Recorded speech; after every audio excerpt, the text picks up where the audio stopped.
kepada Pak Gibran dan kemudian akan ditanggapi. Waktu Anda 1 menit untuk bertanya. Terima kasih Pak Gibran.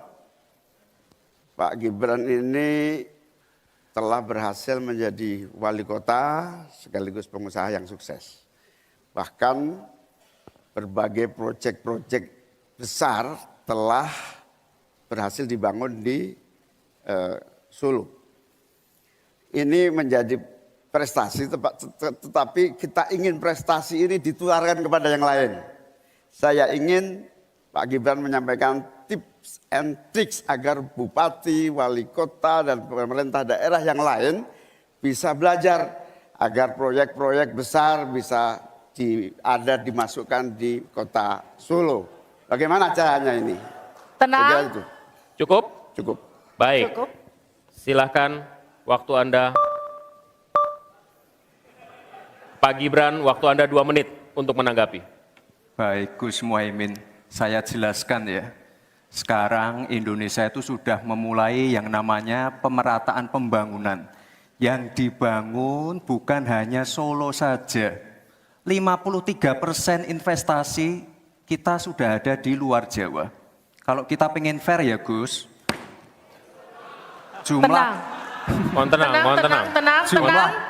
jumlah proyek, jumlah anggaran yang digelontorkan ke Solo sebelum saya jadi wali kota itu lebih besar.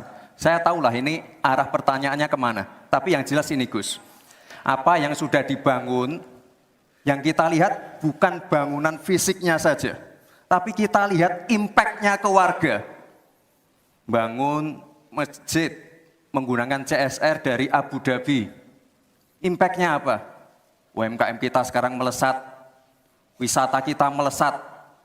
Kemarin waktu Idul Fitri, kunjungan wisatawan ke Solo melebihi Jogja. Itu impact-nya. Lalu kita lihat, kita punya kebun binatang Solo Safari, tidak pakai APBN. Masjid tidak pakai APBN.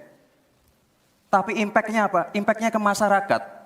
Jadi yang kita lihat ini Gus, tidak perlu tendensius seperti itu. Kita lihat impact-nya ke warga seperti apa? UMKM meningkat, kesejahteraan meningkat, lapangan pekerjaan terbuka. Itu yang kita lihat Gus. Jadi tidak melihat, oh ini dia anak emaskan. Enggak. Pemerataan pembangunan itu sudah terjadi di mana-mana, bukan hanya di Solo. Dan itu fakta loh Gus, proyek di Solo sebelum saya menjabat itu lebih banyak. Fakta itu. Terima kasih. Harap tenang, kita akan lanjutkan. Masih lanjut ini. Silakan Pak Muhaimin untuk menanggapi, waktunya 1 menit. Ya, yang saya tanyakan belum dijawab. Tenang. Saya itu tanya tips and triknya agar investasi ataupun proyek-proyek besar bisa di sana. Sebab saya lihat itu ada 32 proyek pemerintahan pusat, ada juga berbagai program-program yang luar biasa, patut kita banggakan. Dibandingkan dengan misalnya Kota Madiun yang hanya 11%, Cirebon hanya 7%, Tasikmalaya. Kita ingin triknya apa? Sehingga akses pendanaan pembangunan itu bisa bersifat adil dan merata. Bukan hanya di satu kota, Harap tenang, tapi berada di seluruh. Kita lanjutkan. Ini yang menjadi catatan saya adalah keadilan dalam melaksanakan APBN. Kalau kita jadi pemerintah pusat nanti, tugas kita adalah membagi secara adil seluruh proyek-proyek nasional kita. Cukup. Silakan Pak Gibran untuk menanggapi. Waktunya 1 menit, silakan. Mohon tenang. Baik Gus, saya jawab lagi. Sebelum ada proyek dari pusat masuk, kita ya, para wali kota ya, harus menyiapkan yang namanya readiness kriteria.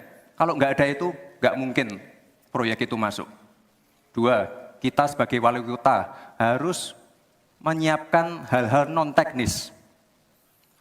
Relokasi, nego dengan warga-warga, bantaran sungai, bantaran rel kereta api.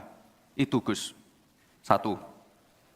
Lalu kita juga harus berkolaborasi, tidak semuanya pakai APBN. Ada yang pakai APBN plus APBD plus dibantu, saya sering dibantu Pak Ganjar. gubernur saya. Ini kolaborasi, jadi tidak semuanya APBN, ini kolaborasi, ada CSR juga, ada BUMN juga, ini kolaborasi. Dan sekali lagi sebelum itu masuk, kami para wali kota menyiapkan readiness kriteria, itu. Jadi ya saya kira ini cukup fair, Gus. Ayo mana Baik. pendukung? Tenang. Apresiasinya.